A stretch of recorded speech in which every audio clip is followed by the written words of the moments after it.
이번 화를 통해 바라가브의 의상을 다시 살펴볼 필요가 있을 것 같습니다. 먼저 바라가브는 2급 선별전 최강이라는 타이틀로 등장해서 아게로와 아낙, 쿤난, 엔드로시아 비슷한 의상을 보여줬는데요. 2급 5강 중 한 명이었던 창 블라로드는 바라가브와 절대 싸우지 말라고 경고할 정도였습니다. 실제로 바라가브는 등장하자마자 2급 선별인원 한 명을 손도 대지 않고 쓰러뜨리는 모습을 보여주면서 2급 5강들을 놀라게 만드는 모습을 보여줬고요. 노비과 호량을 상대로 영랑들을 소환해서 1대2로 싸우는 모습을 보여줬습니다. 그래서 바라가브는 같은 레벨의 강자 2명을 혼자서 상대할 수 있는 실력자라고 볼 수 있었죠. 이후 엔도르시아 하치앙 대면을 쓸 때 엔도르시의 공격을 막아내는 모습을 보여주면서 자아드 공주도 상대할 수 있는 위상을 보여줬는데요. 하치한테 영랑들이 제거당하고 엔도르시의 봉봉에 의해 패배하면서 자아드 공주와 상위권 선별인원 2명을 동시에 상대하지 못하는 모습을 보여줬습니다. 그런데 이후 같은 야마의 광견이었던 부엘사르 엘리엇이 등장했을 때 바라가브를 강하다는 식으로 표현하면서 바라가브는 엘리엇과 비슷한 수준이라는 걸 알 수 있었고요. 엘리엇이 문타리를 압도적으로 이겼는데 문타리는 쿤난을 한 방에 날려버렸으니 엘리엇도 쿤난보다 강하다고 볼 수 있었습니다. 그래서 바라가브도 쿤난보다 강하다고 볼 수 있으니 대략 10강은 집계급이라고 평가할 수 있었죠.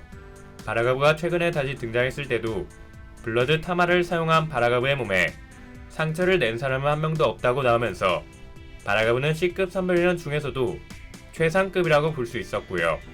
밤한테 개무시를 당하면서 발렸지만 이건 밤이 넘사벽으로 강해졌기 때문이지 결코 바라가브가 약해서 졌다고 보긴 어려웠습니다.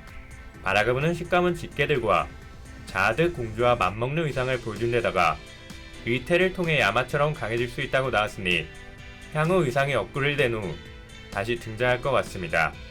한편 밤은 자아드의 데이터에 비하면 여전히 약한 모습을 보여줬는데요. 예전에 자아드는 밤의 공파수를 가볍게 막아내면서 한 단계 높은 공파수를 보여줬습니다. 밤은 하진성한테 공파수를 배울 때 상대방의 몸에 접촉한 뒤 신수의 이름을 어지럽혀서 공격하라고 배웠는데요. 이 방식에는 방어가 취약해진다는 치명적인 단점이 존재했습니다. 하지만 자아드는 밤의 몸에 접촉하지 않고도 주변에 있는 신수를 지배하는 모습을 보여주면서 공파술의 단점을 보완한 기술을 사용했죠. 그런데 이번 화에서 밤이 공파술을 사용했을 때 예전처럼 상대방의 몸에 접촉하는 모습을 보여주면서 여전히 주변에 있는 신수를 지배하지 못하는 모습을 보여줬습니다. 그래서 밤이 예전에 자아드를 이겼던 건 가시빨이라고 생각하시면 되고요. 아직도 세세한 컨트롤은 동시대의 자아드에 비하면 많이 부족하다고 보시면 됩니다. 마지막으로 랭커가 되지 않은 은등 고수가 있다는 설정이 나왔는데요.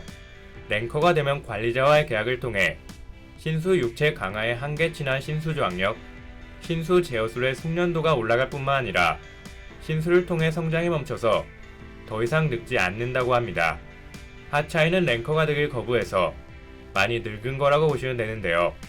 실력만큼은 뛰어나다는 설정이 나오면서 향후 무림 고수들이 계속 시네탑에 등장할 것 같은 냄새를 풍겼습니다. 유한성이 하이랭커 자리를 거절한 걸 보면 랭커가 됐다고 꼭 하이랭커가 돼야 하는 건 아니라는 걸 알 수 있었고요. 마스텐이 자아드의 말에 따르면 랭킹에서 사라진 고대의 강자들도 있다고 합니다. 그리고 탑의 랭킹은 랭커 관리국에서 매기는데 랭커 관리국은 공방과의 관계 때문에 공방에 있는 사람들의 랭킹은 따로 포함시키지 않고 있습니다. 그런데 공방의 대선생들은 대체로 S급 이상의 전투력을 가지고 있다고 하는데요. 구스타양이 대선생한테 오래 살았다고 말하는 데다가 존댓말을 하는 걸 보면 대선생들의 위상이 구스타양보다 높다는 걸 알 수 있었습니다. 그래서 이들의 랭킹은 포함되지 않았지만 대략 구스타양급이라고 추정하면 랭킹 14등 정도라고 볼 수 있었고요. 공방의 대선생은 맥세스가 만든 생명체니 맥세스의 위상이 대선생들보다 높다고 볼 수 있어서 맥세스는 10가류들보다 상위 존재일 것 같습니다. 예전에 맥세스가 만든 밥솥에서 자아드와 10가류들이 수련했다는 설정이 나오면서 이 가설은 굉장히 신빙성이 높다고 볼 수 있었죠. 이렇게 탑의 랭킹에 포함되지 않은 공방의 세력과 고대의 랭커들이 신의 탑 세계관에 존재한다고 보시면 되고요. 칼라반처럼 특별한 활동까지 포함하면 탑 곳곳에 숨어있는 고수들이 많이 있다고 보시면 됩니다. 실제로 예전에 작가님이 후기에서 하이랭킹권 바깥의 은두라는 제야의 고수들이 꽤 많다고 말한 적도 있었습니다.